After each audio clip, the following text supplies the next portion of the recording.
Request So live users call. can What the heck? request to call live. Is that new?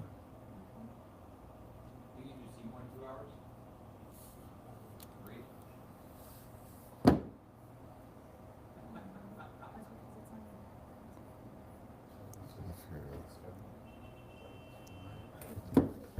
Yeah. You said 3 hours. At 3. 4. At 4. Yeah, I want to be able to go grab lunch, and I actually have some work I want to do. So 4.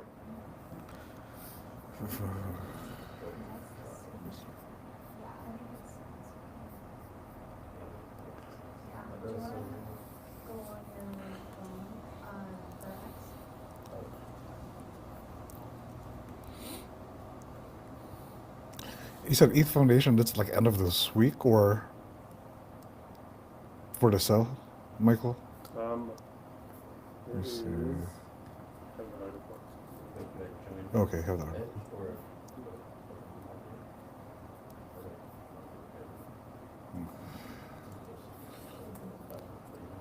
There's the article. Okay. It's on Signal. Sorry, It's all good. I was on I there default, anyway. I default to Signal. I was just talking to my because I brother didn't on think there. about it. Yeah, sorry. It's all good. It's been Slack. We got it. Impact.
Cool.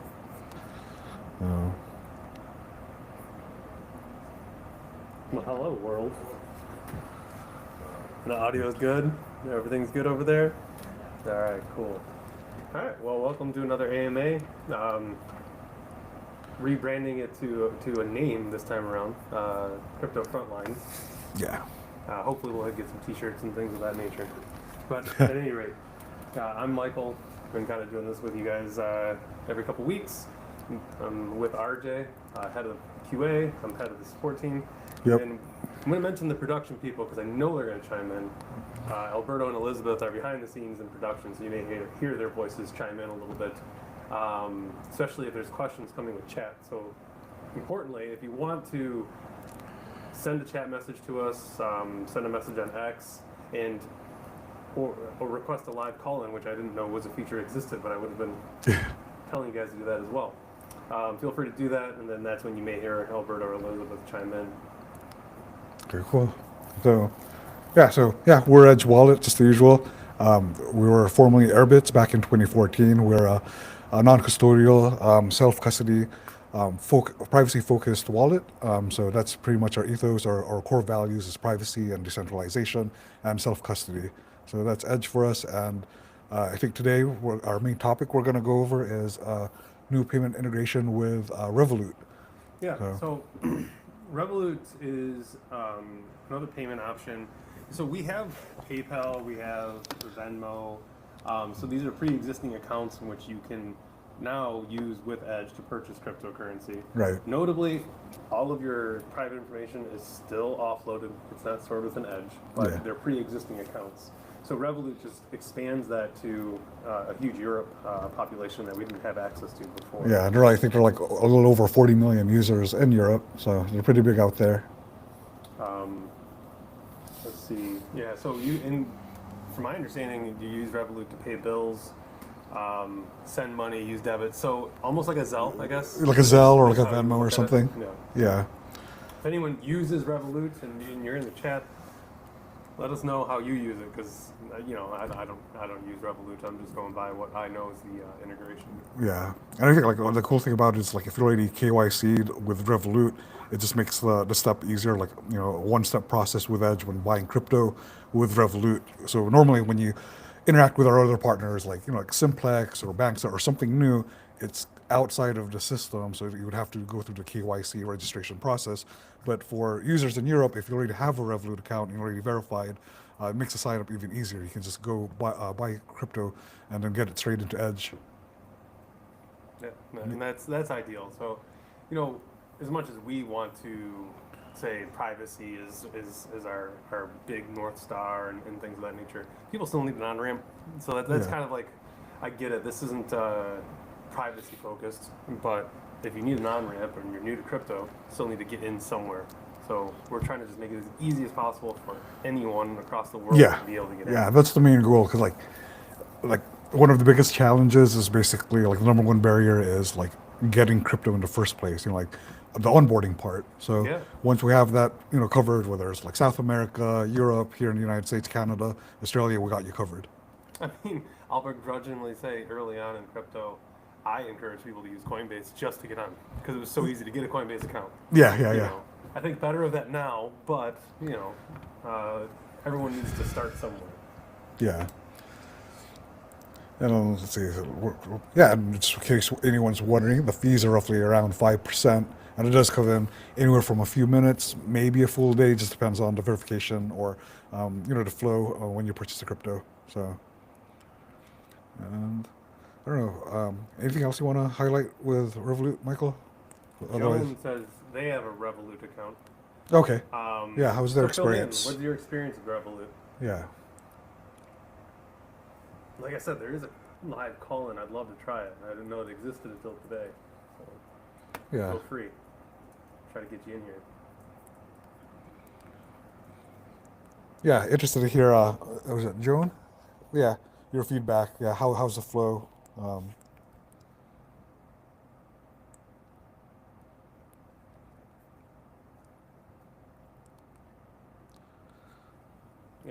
And as far as topics today, Revolut, and then we're kind of just going to talk about the news. We weren't going to go too deep into privacy or anything like that today, but I do have a couple topics I can touch on if we have no questions about Revolut. Yeah. Yeah, let's touch base with the news, and then he might be typing it up, but otherwise, but okay, so Oh, if they froze you out of first, your oh, account. that doesn't Sorry sound to hear good. that. Sorry to hear. Yeah, but yeah, anyone else, if you have a Revolut account and you tried it with Edge, we'd be interested in hearing your feedback. How was the experience? Yes, for those that are not actively in the chat, someone named Joan was saying that Wise froze their account, which is, why I can't stand banks in general. Yeah. Okay, system only used. Got it. Only used for peer-to-peer. Nice. Okay. Well, while we wait for other users to give us feedback, Michael, maybe let's touch base on news, some of the recent events that you want to highlight. We're talking about purchasing crypto with Revolut. Yeah, so Okay. that's So kind we're of gonna- the topic that we're opening with. Yeah. Is we do have a new payment rail within Edge where we enable people to purchase cryptocurrency with Revolut in Edge, expanding our European reach, which admittedly has been a little bit rough because we were pulled from the App Store and things like that. So Yeah. we're mostly back. Now we're able to expand to Revolut users as well. So if you haven't already and you have a Revolut account and you want to purchase crypto, I think I'm still speaking to Joan here. Yeah. Open up Edge, make sure you have the newest update, and you should be good to go. You can purchase Bitcoin, Ethereum. Yeah. I think it's kind of all the big changes. Yeah, Right? yeah. Yeah. The blue chips. Yep. Yeah. So yeah, Joan, if you have any other questions, feel free to keep messaging. To kind of touch on some news topics that I thought were pretty interesting this past week, gold did hit an all-time high. Yeah. Commonly there's a lot of correlation between Bitcoin and gold, so that was exciting to see. Yeah. I'm not a gold hater. I'm Right. more than happy to celebrate gold's success as well. Anything that hedges against the dollar is really what I'll celebrate. It looks like it was just yesterday or what, 2 days ago when gold hit a new all-time high. Oh, it looks like yesterday, September 3. So, yeah, a little over 3,600 when it hit the all-time high. And what's fascinating is like year to date, like in the beginning of this year, January is like around 2,600. So, Yeah. yeah. So it kind of tells us, on the flip note of that, like what's the health of the dollar, right? If gold and assets are going up this quickly. How's that performance compared to Bitcoin since you have it up? Oh, so year to date, looks like, year to date, 937%. Yeah, 1 year. Wow. And so compared to Bitcoin, let's pull it up also. Bitcoin started at the beginning of this year, around 94,000. So 94,000 to like, what is it now? Like 110? Yeah, 110. Yeah. So gold, yeah. We started at 94? Yeah. Huh. Yeah, because remember, like right after, Left in time, I guess. yeah. So Joan said they're going to try to connect now. Let me know how it goes. Yeah. Doing it live. Cool. Yeah, so gold's up, quite a bit for like the past year. And then another topic that I thought was drastic news, but supposedly it's not going to impact the price very much. The Ethereum Foundation is going to sell off 10,000 Ethereum. I think when the news broke a few days ago, the price did slightly tank. Yeah. But I don't know how much that's going to actually impact ETH overall, given its market cap. Right. Yeah, and I think it's just to fund their operations, right? Like for the fund. Okay. Yeah, got it. Supposedly like charitable events. As much as I begrudgingly say this, I believe it's going to be used for advertising and things like that, which Yeah. maybe it's my inner Bitcoin maxi talking, but Bitcoin doesn't need to advertise. I don't know. Yeah. I still think it's a little drop in the bucket. I don't think I agree with you, Michael. I think it's going to be a minimal impact for 10,000 ETH is about $45 million. So I don't think it's going to be too big of an impact in terms of a drop in price in ETH, but we'll see. Yeah. Any other news you want to highlight, Michael? There's one I wanted to highlight. I think, what is that, September 17th interest rate cut. So that'll be interesting. I think on, was it poly markets or certain betting markets, like they have it at like 95% they're going to cut rates. So if that happens, that might even unwind Bitcoin and, not just Bitcoin, but gold, all of crypto asset prices are going to come up tremendously if they do cut interest rates. So Yeah, it'll be that's the hope. Yeah. Exit of the dollar, and then I don't know, for people that are homeowners and things like that. That's also a good that'll thing. also help with the housing market. I mean, we'll see if they drop interest rates. Yeah, more housing needs get met. That's kind of like the question, right? Yep. Yeah. Um, let's see. Let's see. Any other response from Jim? Okay, so Joan's still giving it a try, trying to connect it. Um, in terms of other news, I'll go like with our last release was still a while ago, back in August. We had Botanics, High PVM, Revolut is when we first had it come out. We haven't had a release since then, but probably by next week we'll have the next release, 434. It's mostly bug fixes and some performance improvements. So not a whole lot of features, but a lot of behind the scene improvements. Yep. And then let's see, what other things have been happening in support? So if you have Bitcoin Gold, Oh yeah, that's another one in to Edge, highlight. that Yeah, is going to be deprecated coming to the next release. yeah. I don't know why is that. Why is it being deprecated? Is it like Nobody CoinGecko knows. and lots of other markets taking them off, or? From my understanding, it's a node issue. I see. It's no ability to sync, just like BSB. Okay. Yeah, not a lot out there. Gotcha. No. Oh, Joan, don't worry about it. If that account's empty, don't worry about that. I just wanted to see if it worked. Like a live test would be pretty neat. Okay. That's what I think. Let's see, what is the minimum Yeah, purchase that's a amount? good question. Yeah, not sure what that one is. Might be like 50. I want to say. Yeah, a lot of our partners have a minimum purchase amount of around $50 US, so that wouldn't surprise me.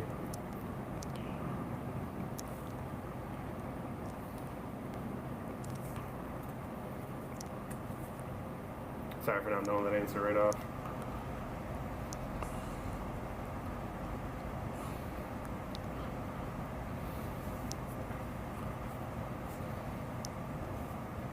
But like you said, it's easy to find, so that part's nice. So anyway, to wrap up the Bitcoin Gold thing, I just wanted to mention that mostly because still to this day we get a lot of BSV people trying to figure out what they can do with it. Essentially, if you had Bitcoin Gold within Edge, you'll still be able to access the keys and then move them to like an Electrum wallet or something of that nature, so that you can still transact with Bitcoin Gold, but it won't sync. Right. You may not see your transaction history, depending on its cash status. So, unfortunately, you won't be able to send Bitcoin Gold or sync Bitcoin Gold. Now, funny enough, I think you can technically still receive. Yeah, you can still receive to it. You just won't see no notifications. There's Yeah. little reason to do that. Yeah. Yeah. But yeah, as Michael said, you just have to get the seed and, find another Bitcoin wallet to import that seed into, and then you'll be able to send on the other wallet. Which I would imagine.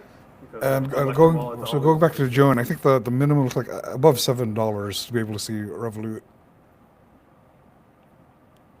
At least with Bitcoin, I'm not sure if it's also different for Doge. And yeah, it would be Electrum G, in case Electrum G. you are a Bitcoin Gold holder and want to move your keys out. Just be careful. Anytime that there's deprecation like this, there's all sorts of phishing attempts and things like that. So it's one of the reasons I want to get ahead of that and then mention it. We saw it with BSV, BNB, just be careful. Yeah. BNB Beacon, right? Yeah. Let's see. And any other questions from the chat? Okay, yeah, it's all good if you don't have enough funds right now. But yeah, I would try like with above maybe $10 just to be safe for the minimum. Yeah, glad you like it. Glad you think it's cool. And easy selection, easy steps, nice. Okay. And let's see.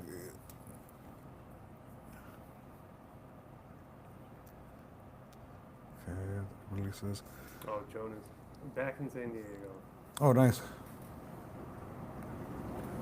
Okay, so Yeah, maybe we'll see like one of the next meetups here in San Diego. Yeah. Yeah. Um, yeah. Check out edge.app/events. That's where we post our upcoming events. The last one we had was in looks like August 26th with Zcash. Like the Zcash team was here. You were here, right, Yeah, I was Michael? here, yeah. Yeah. There was Cool. a large panel. It was like 6 Was people it- on the stage. Zuko was here. It was good. Yeah, Zuko. Yeah. Yeah. Good turnout. How It was was good it? turnout. I want to say like it got a little more on the technical realm, which honestly I eat that shit up. I like the technical talks. Yeah. I mean, obviously there's an entry point for everyone, but when we have the more technical talks here, it's a really good time. Nice. Yeah, I don't know. Joan said, "Is there a European presence for Edge?" Not to brag, but there's a global presence for Edge. So yes, there's quite the European presence. In fact, Well, we have David in Italy, so he kind of David is represents. really, yeah. And then Yeah. painfully enough, we were pulled from the stores, so like we really felt how terrible it was to be pulled from the stores. So yeah, there's quite the European presence. And then, yeah, we do have a support agent that works out of Italy, so we even have boots on the ground, if you will. Yeah, yeah. Let's see,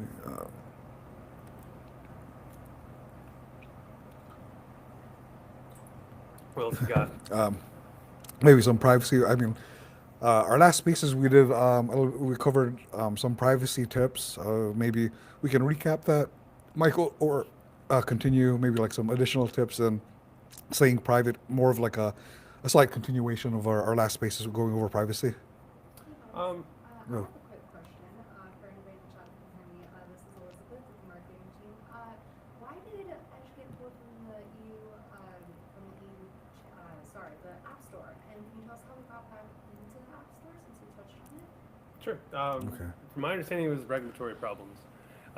We didn't comply with how they deal with cryptocurrency, so it had Like something to do- certain wording, right, within Yeah, the it had app. to do with how the wording is, not addressing the risks that have to do with cryptocurrency. Yeah. So given that, we were pulled, and then just the bureaucratic nonsense you had to go through to get back in. Like had we known about it in advance, it probably would have been preventable. But Yeah, and I think it was mostly with the UK. Yep. Yeah, and maybe some parts of Europe. Yeah. now, with that said, the APK was always available. Not telling anyone to break laws or anything, but in the event that you can't access the Edge app through the app stores, Or the Play Store. the Yeah. Play stores, Edge.app, you can always get the APK. So if you have an Android device or an emulator or anything like that, you can still use Edge.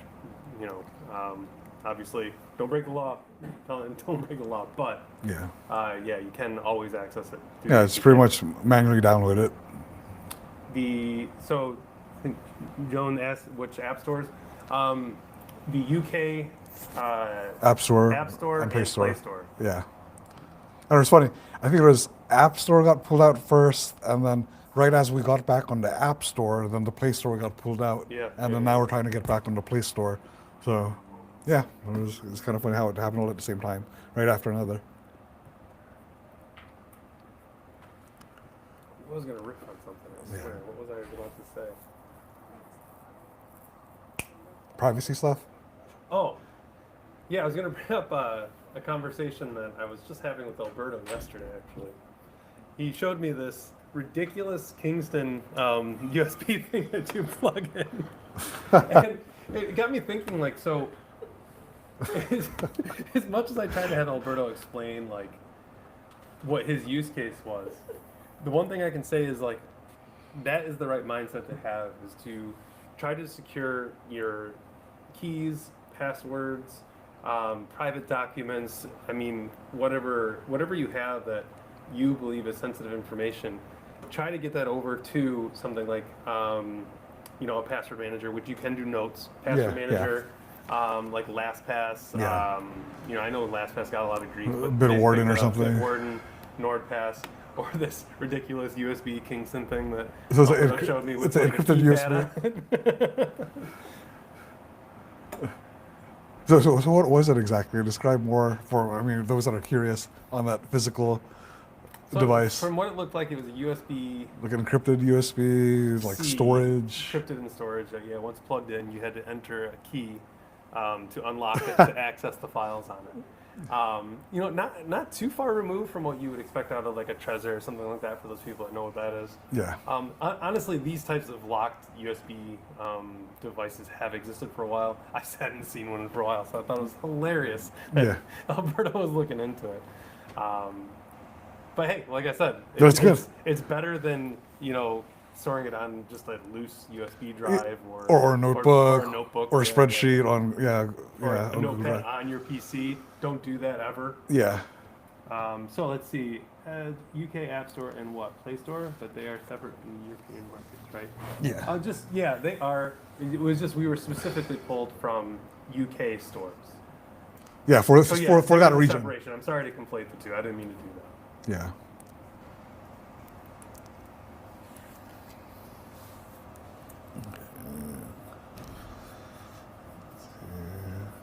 But as far as storing private information, to kind of riff on like the whole privacy part of that, that is something that I think is very, very important for people to start understanding and they just need to do.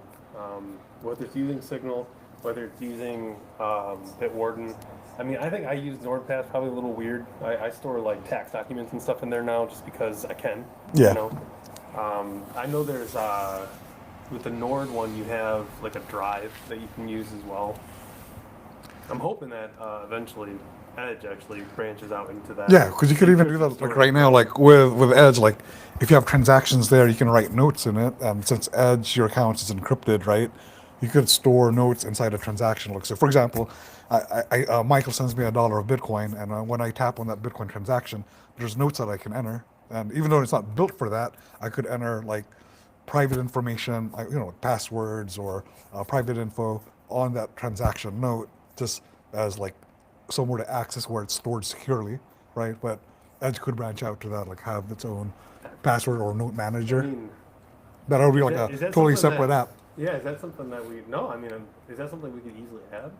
A note section in Every the architecture is there. It's interesting. Yeah. As far as is it available in Europe? Yeah, as far as I know, we're back, right? Yeah. Yeah, we're fully back. Yeah. Everything's good now. More was just talking about its availability and how it relates to Revolut, or at least some users. Yeah.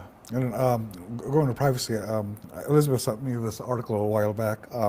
But how do you guys feel about like digital ID wallets? Is that a good thing, or is it going to be a disaster? Like with leaks, and I think that's where it's popular, right? Like in the United Kingdom, maybe China, digital IDs, like to go to places or identify yourself or go to an airport. What's the potential for, being a disaster where someone now has your identity, even though it was supposed to be safe and more modern, right?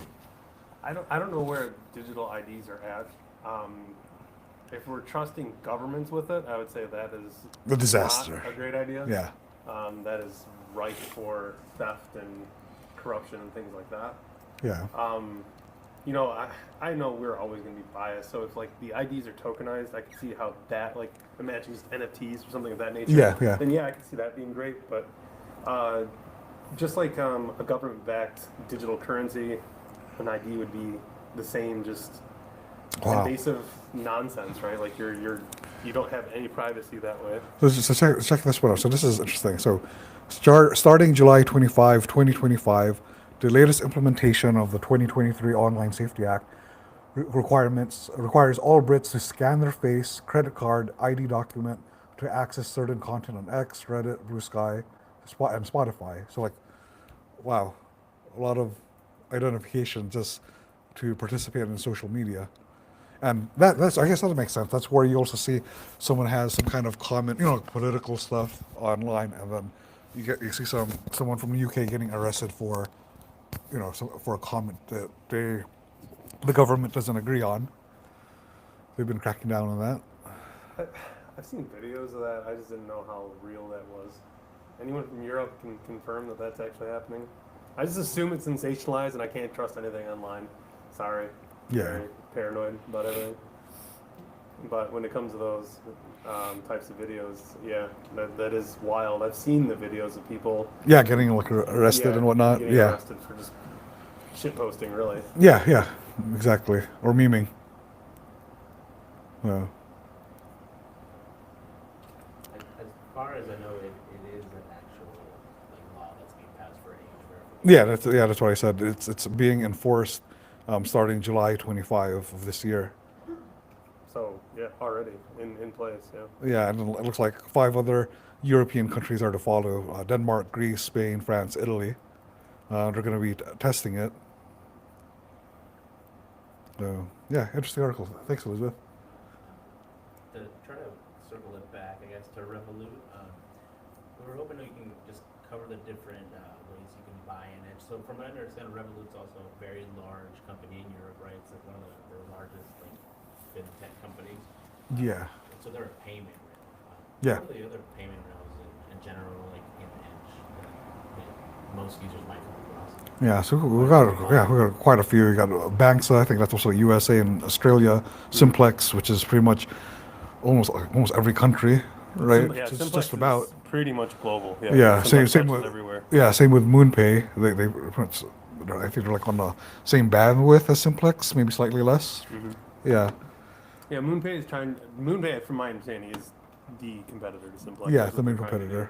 competitor. Simplex, I think, is the biggest. But yeah, out of the rails that we have currently, it is Simplex, MoonPay, Banksa, Revolut.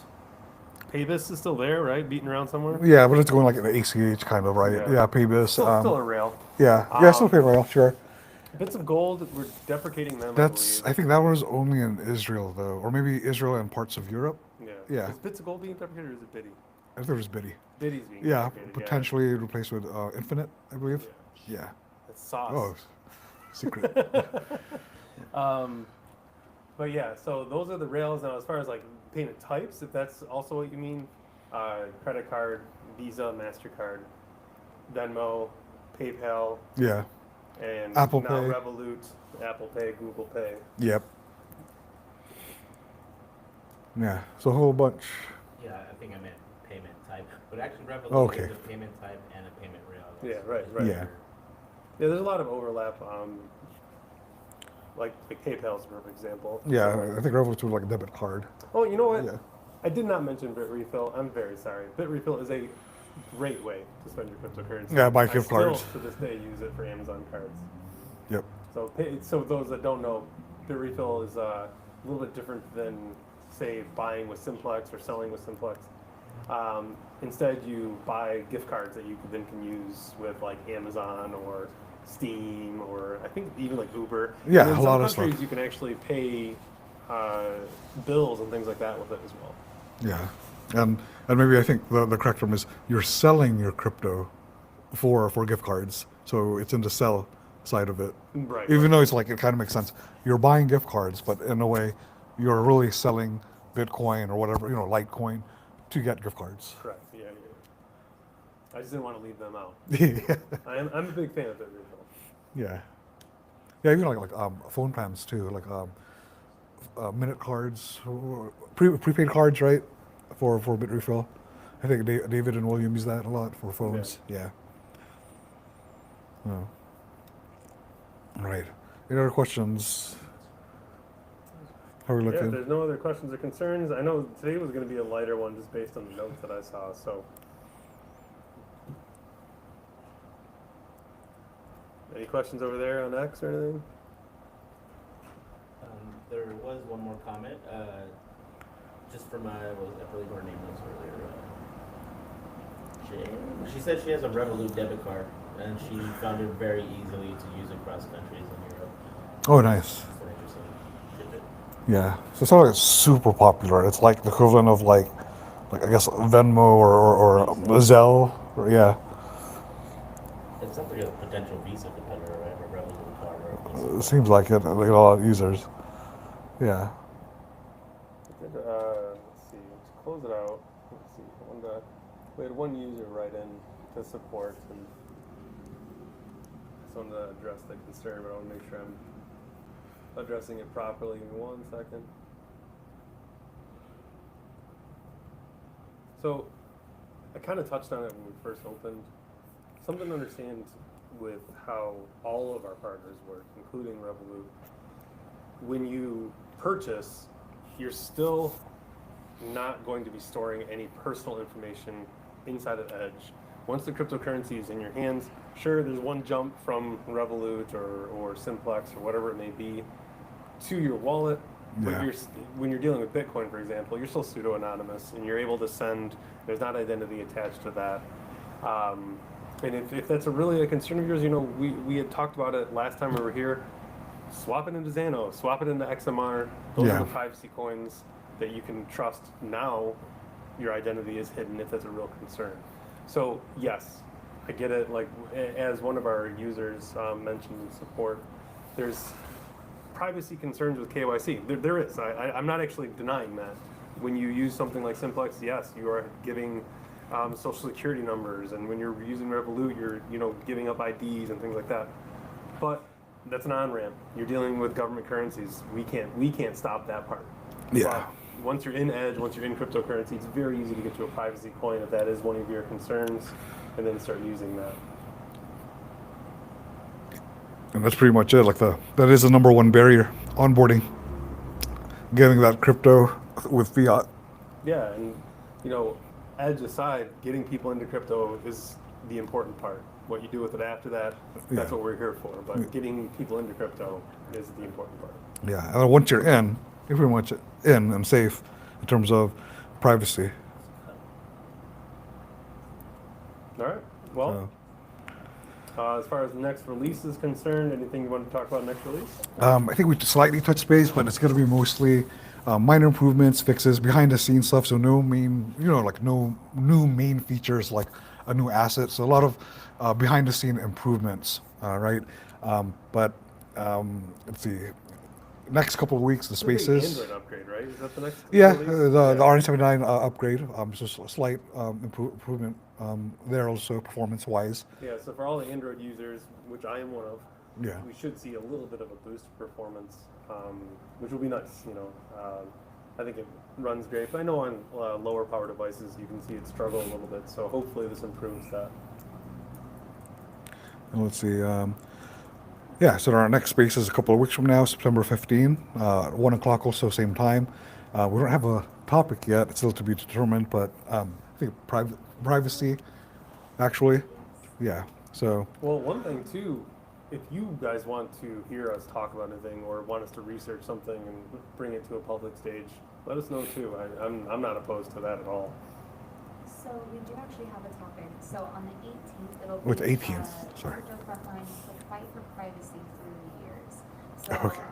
8 p.m. UTC, 1 p.m. PBT. It's in 2 weeks, and then also the following week, we're gonna have another Bob meetup, and so that'll be on Okay. September 23rd, and we'll be having Sal the activist here talking about fundability. So it'll be a really fun event. We'll be live streaming it as well. If you're in San Diego, definitely come by the office. cool, thank you. Yeah, you should be able Awesome. to watch it live stream as well, right? So- Yeah, it's all recorded, and if you missed it, it's also we have our channel on YouTube. You can watch all our past events on there too. Hey Joseph, it's all right. Well, we're close to signing off, but Yeah. Joseph, Hey, Joseph. Joseph and us, we go back like 2 weeks. So, Yeah. anything you wanted to ask, or anything that's on your mind?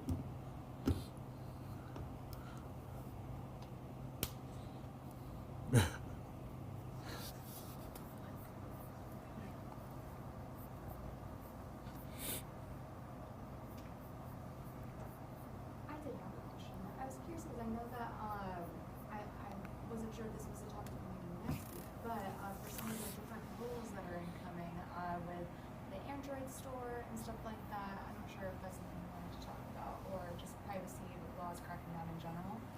Okay, so Android rules on Android Play Store.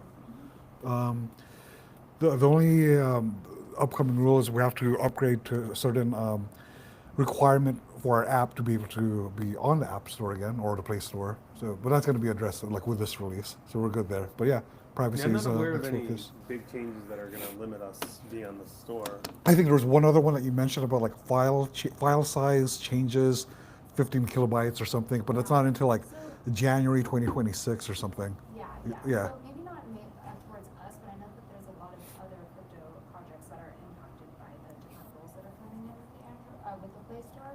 And so, but it's more for the sorry, there we go. It's more for the custody So, since we're non-custody, or self-custody, it doesn't matter, for us as much, but I'm not sure. I saw that a few weeks ago. I thought it got thrown out though, that they were backing down on it. Yeah, But I'm yeah, pretty confident that all The- got thrown out. There was like some weird things with like money transmitting and custody. yeah, But it seems like that was I don't know if it was rushed or what, but all from my understanding it was all thrown out. It's probably going to be revisited, so eventually we're going to run into the same shit. But as of right now, from my understanding, even like custody wallets are good. Like that was rushed to the plate, and there was this weird announcement about how we were even worried that it was going to impact us, but nothing's being pulled as of now, as far as I know, unless I misread something. yeah. So it looks like the latest update. I just did a quick Google search, but their Play Store, Google's Play Store policy, the latest update. They're just clarifying. It's not a ban on non-custodial, self-custody crypto wallets. So they're gonna still remain effective, October 29, 2025. So it's still gonna be, yeah, they backed off pretty much. Yeah. Yeah. So, well, that's Whoever's good. asking the question, you were not audible.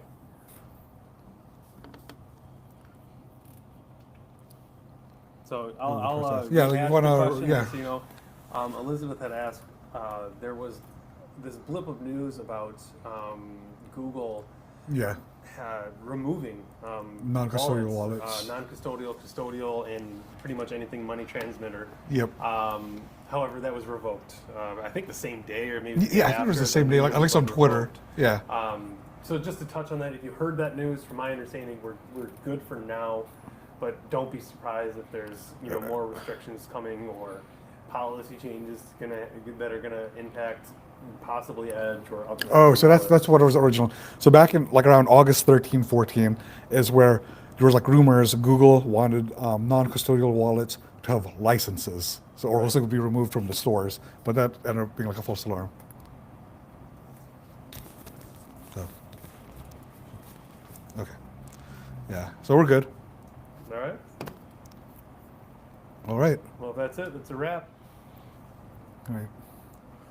All right. Bye, guys. Bye, Joan, Joseph.